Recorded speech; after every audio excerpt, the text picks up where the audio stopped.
Hello दोस्तों, प्रतिमा GS academy पे आप सभी का स्वागत है।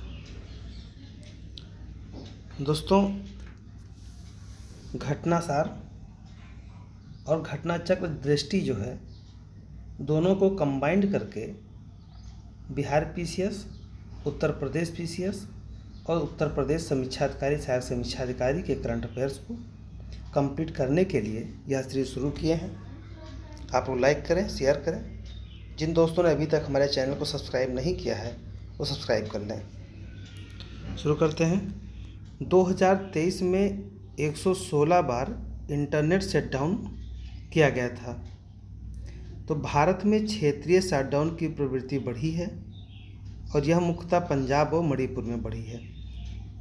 देखिए, कई बार क्या होता है कि जब समस्याएं आती हैं, जैसे मणिपुर में हिंसा हुई, पंजाब में कई घटनाएं हुई, तो जहाँ कहीं पर भी कोई ऐसी गतिविधि होगी जिससे सोशल मीडिया के माध्यम से फैलने का और उसका नकारात्मक प्रवृत्ति को बढ़ावा देने का कार्य होगा, वहाँ पर इंटरनेट शटडाउन किया जाता है। तो इस मामले में भारत सबसे आगे रहा है इस बार।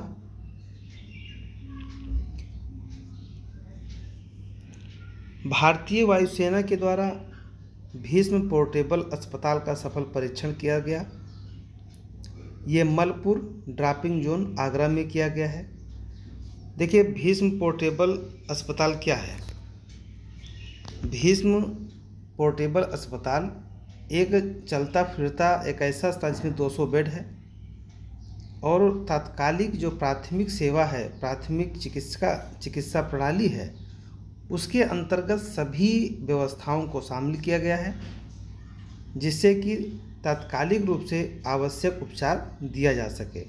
तो भीष्म पोर्टेबल भी हाल ही में हमारे प्रधानमंत्री जी गए थे यूक्रेन में, तो वहाँ पर भी उन्होंने 4 भीष्म पोर्टेबल अस्पताल को दान किया है, यानी उन्हें गिफ्ट किया है। यह स्वास्थ्य मंत्रालय, रक्षा मंत्रालय की संयुक्त पहल है।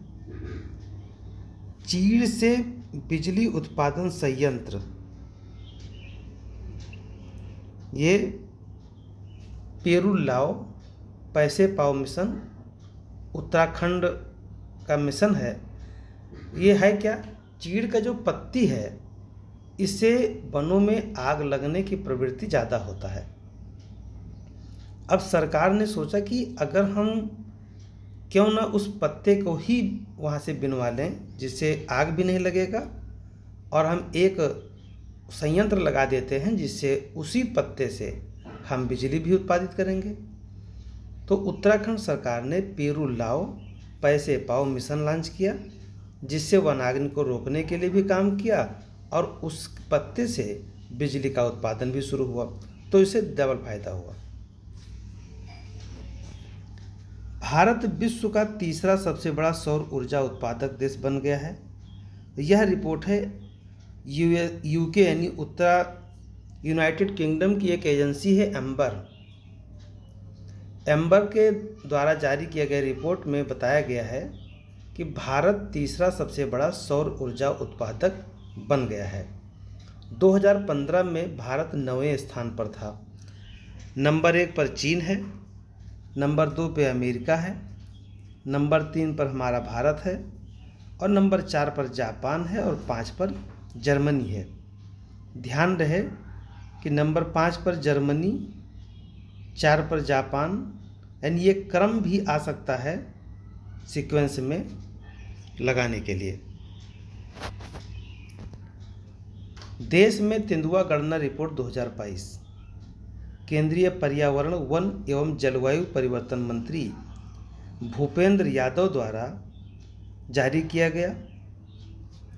2022 में तेंदुआ की जो संख्या 13,874 है, जो 2014 से 7.95% की वृद्धि हुई है।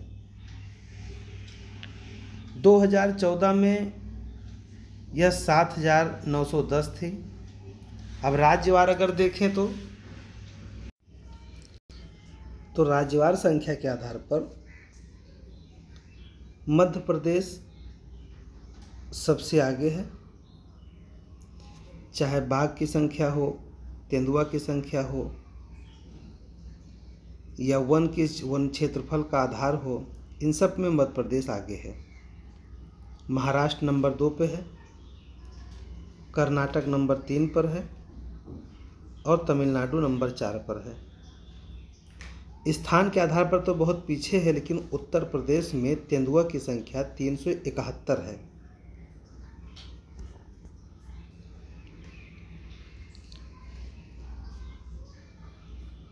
क्षेत्र रंग के आधार पर मध्य भारत और पूर्वी घाट है। वो मध्य भारत यानी मध्य प्रदेश का क्षेत्र ही मध्य भारत आता है और पूर्वी घाट है। अगला पॉइंट है, सेला सुरंग को इंटरनेशनल बुक ऑफ ऑनर द्वारा, जो कि इंग्लैंड की संस्था है, भारत की सबसे ऊंची सुरंग के रूप में मान्यता प्राप्त हुआ है। 9 मार्च 2024 को प्रधानमंत्री द्वारा इसका उद्घाटन किया गया और यह अरुणाचल प्रदेश में है। सेला सुरंग अरुणाचल प्रदेश में है।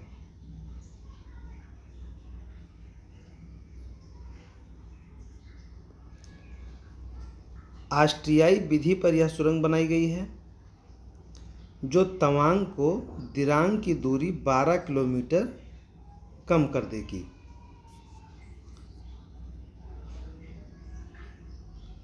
किलोमीटर की दूरी कम कर देगी।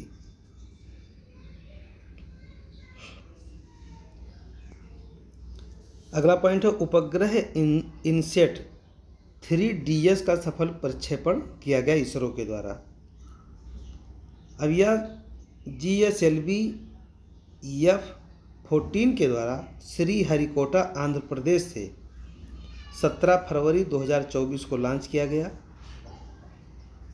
5 सोमनाथ इसरो प्रमुख यानी एस सोमनाथ इसरो प्रमुख द्वारा इसे मैच्योर बॉय GSLV कहा गया है। यानी कि जो उपग्रह 3DS लॉन्च किया गया है GSLV F-14 द्वारा, इसका नाम दिया गया है मैच्योर बॉय। जो पृथ्वी की सतह है और महासागरों की निगरानी, पर्यावरण, मौसम से संबंधित जुड़ी गतिविधियों पर नज़र रखेगा। अगला बिंदु है, मराठाओं के 12 किले यूनेस्को के विश्व धरोहर सूची के लिए नामांकित किया गया है। तो 12 यूनेस्को की जो विश्व धरोहर सूची है उसके नामांकित हुए हैं। वर्तमान में भारत में 42, देखिए अब 43 हो गया है यूनेस्को में हमारे यहाँ सूची जो शामिल हुई है, क्योंकि असम का एक शाही टीला है उसे भी शामिल कर लिया गया है। तो अब टोटल 43 हो गया है।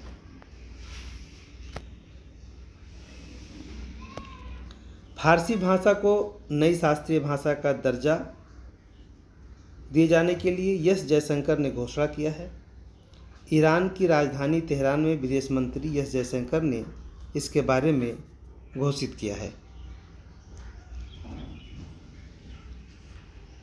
अब तक भारत ने 6 राष्ट्रीय भाषाएं घोषित कर रखी हैं, जैसे तमिल 2004 है, संस्कृत 2005 है। देखिए हो सकता है कि ये सीक्वेंस से भी पूछ ले। तो 6 राष्ट्रीय जो भाषाएं हैं जिसे शास्त्रीय भाषा कह सकते हो, नंबर 1 पर है तमिल 2004, संस्कृत 2005, कन्नड़ 2008, तेलुगु 2008, मलयालम 2013, उड़िया 2014 को। 3 और अब होंगी, जिसे पाली, फारसी और प्राकृत। तो अब कुल 9 शास्त्रीय भाषाएं हो जाएंगी, अभी 6 हैं। Boeing India engineering and technology centre का उद्घाटन किया गया है। बेंगलुरु कर्नाटक में प्रधानमंत्री नरेंद्र मोदी जी के द्वारा यह उद्घाटित हुआ है। 43 एकड़ में फैला है। 1600 करोड़ की लागत के साथ यह बनाया जाएगा। बोइंग अमेरिका की एक कंपनी है जो अमेरिका के बाहर यह सबसे बड़ा निवेश होगा बेंगलुरु में। इसी दौरान पीएम मोदी द्वारा बोइंग सुकन्या कार्यक्रम शुरू किया गया। बोइंग सुकन्या कार्यक्रम शुरू किया गया और विमानन क्षेत्र में लड़कियों को बढ़ावा देने के लिए भी प्रारूप जारी किए गए। STEM क्षेत्र में महिलाओं के लिए अवसर प्रदान करने का आधार भी दिया गया। मतलब साइंस, टेक्नोलॉजी, इंजीनियरिंग, मैथ, इन सब के जो पढ़ाई के लिए महिलाओं को प्रोत्साहित करने के लिए भी कार्य किया गया। उच्च शिक्षा पर अखिल भारतीय सर्वेक्षण 21-22,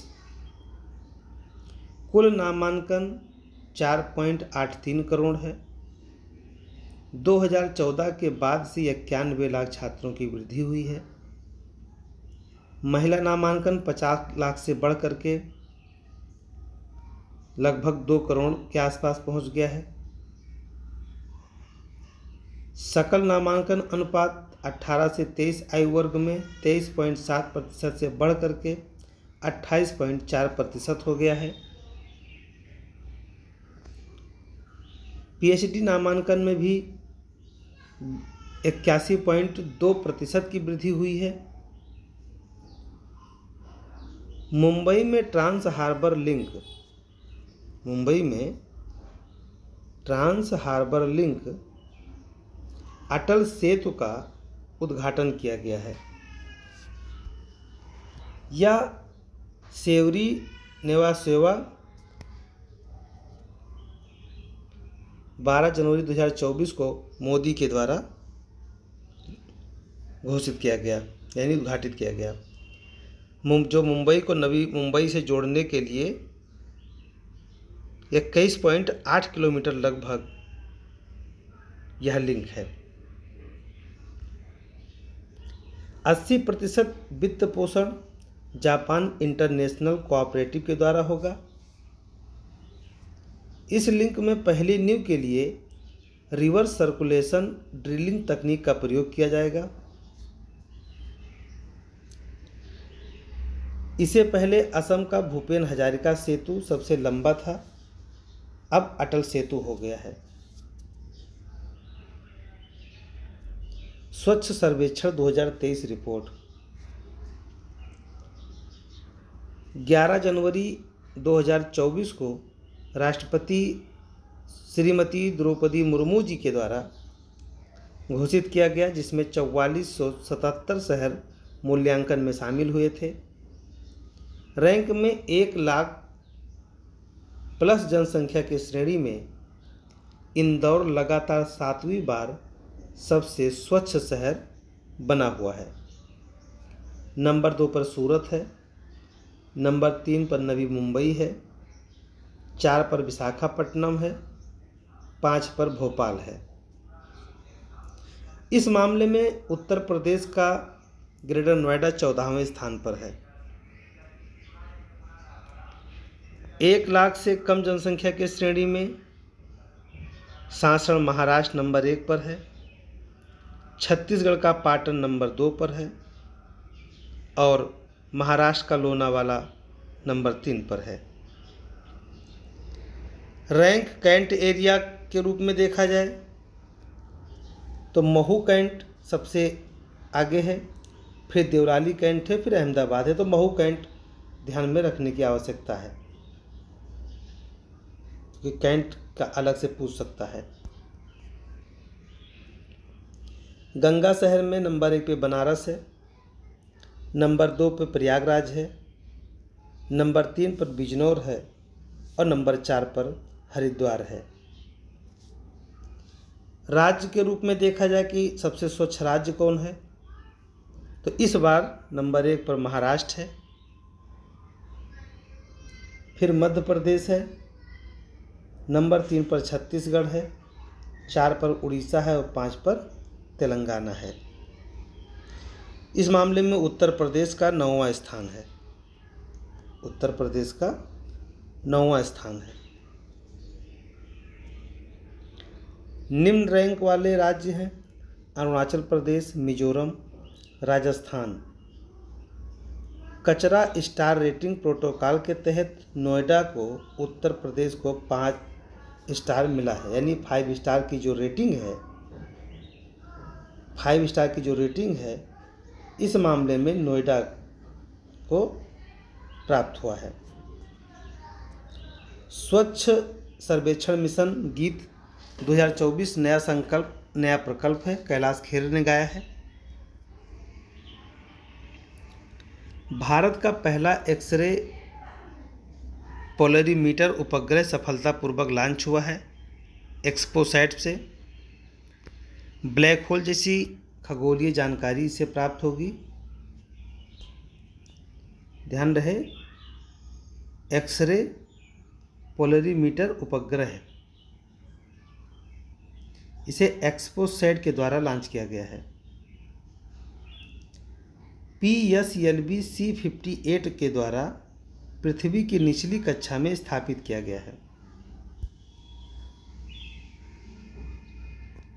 वेटलैंड यानी आर्द्रभूमि सिटी प्रमाणन योजना के तहत भारत के 3 शहर नामांकित किए गए हैं। इसमें इंदौर है, भोपाल है और उदयपुर है। ये प्रश्न आने की प्रोबेबिलिटी लगभग 98% है, जान लीजिए। आर्द्रभूमि, इसे आत्मा कहा जाता है, फेफड़ा कहा जाता है, तो इसलिए ये प्रश्न पूछे जाने की संभावना ज़्यादा है। यह शहरी आर्द्रभूमि संरक्षण और उद्योग को बढ़ावा देने से संबंधित है। पार्वती, काली सिंध, चिंबल लिंक परियोजना के लिए त्रिपक्षीय समझौता हुआ है, जिसमें मध्य प्रदेश के सीएम हैं मोहन यादव जी, राजस्थान के सीएम हैं भजनलाल शर्मा जी और केंद्रीय जल मंत्री गजेंद्र सिंह शेखावत जी शामिल हुए। नई दिल्ली में समझौता हुआ, 75,000 करोड़ रुपए का प्रावधान किया गया। इस योजना के तहत 7 बांध बनाए जाएंगे और यह सिंचाई और पेयजल के लिए कार्य करेगा। भारत का पहला डार्क स्काई पार्क, ये पेंच टाइगर रिजर्व में बनाया गया है। पहला डाई स्काई पार्क महाराष्ट्र और मध्य प्रदेश में मिला करके पेंच टाइगर रिजर्व शामिल हुए, वहीं पे डाई स्काई पार्क बनाया जाएगा।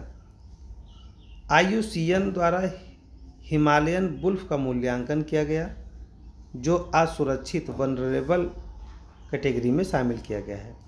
IUCN के द्वारा प्रधानमंत्री मोदी जी ने तालाबीरा थर्मल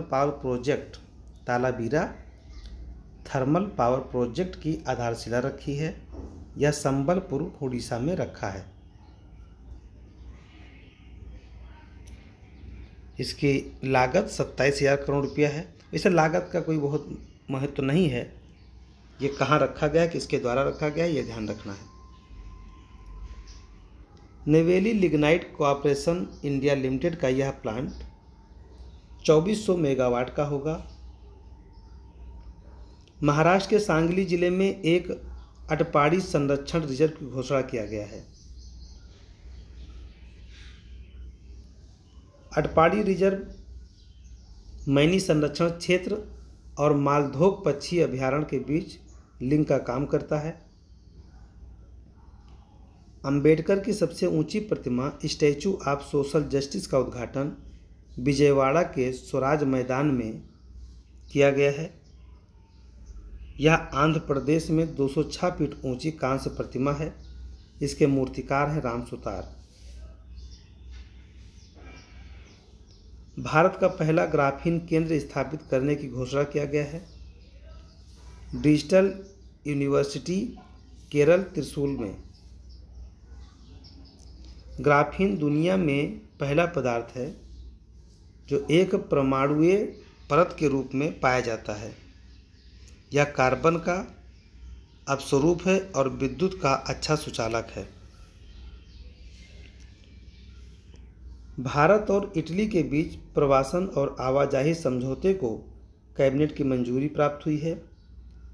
इस समझौते से विद्यार्थी, कुशल कारीगर आदि की आवाजाही में सुविधा प्राप्त होगी। तो दोस्तों, ये दूसरा वीडियो है करंट अफेयर का। आप लोग ज़्यादा से ज़्यादा शेयर करें।